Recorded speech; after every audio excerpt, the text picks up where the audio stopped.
Right now, you probably believe your ancestors spent their entire day surviving, hunting, running from predators, searching for food until the sun went down.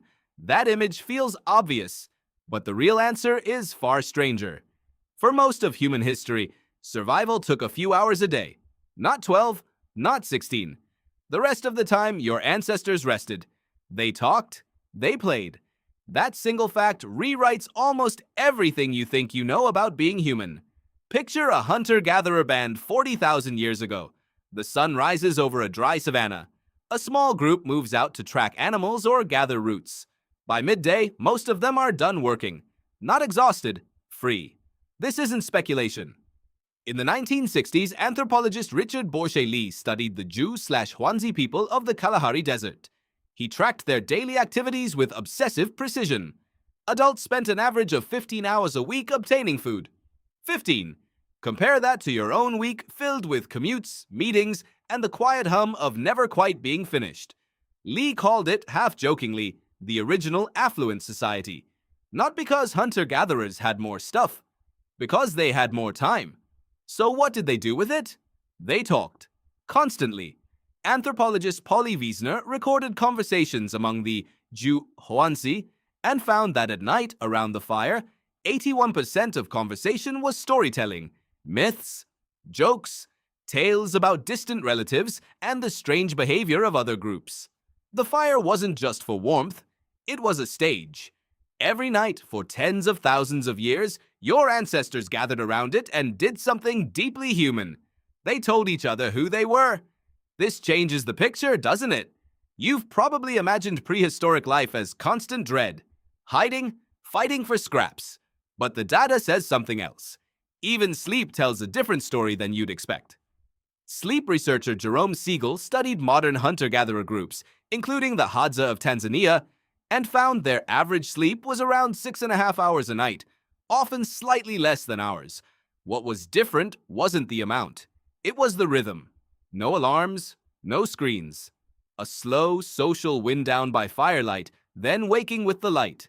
Here's the part that should make you sit up. If your ancestors weren't working themselves to exhaustion, what filled those long afternoons? Play. Children played constantly, unsupervised, learning survival through games. Adults played too. Wrestling, music, dancing long into the night.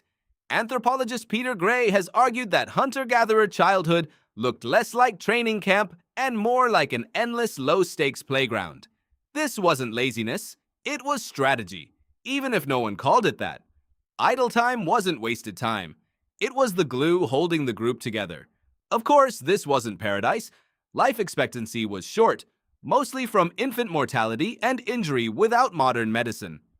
Hunger happened during harsh seasons, but the daily texture of life, hour by hour, was far less grim than the popular image suggests. So why does the myth persist?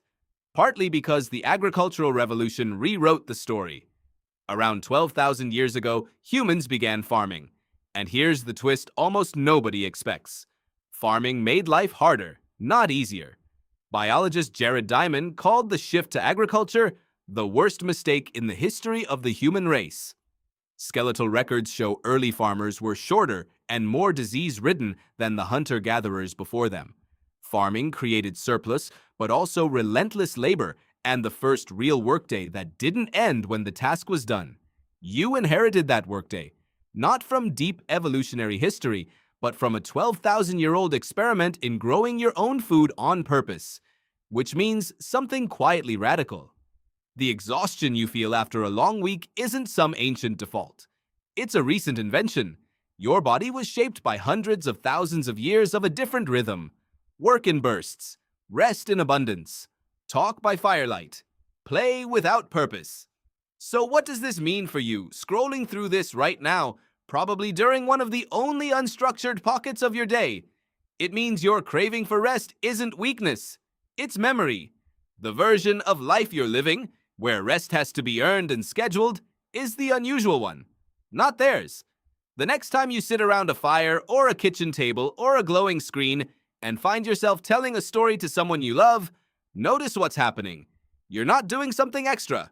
You're doing the oldest human activity there is. Right now, you probably still believe your ancestors spent their entire day surviving. But the real answer was never about survival at all. It was about everything they did once survival was already done.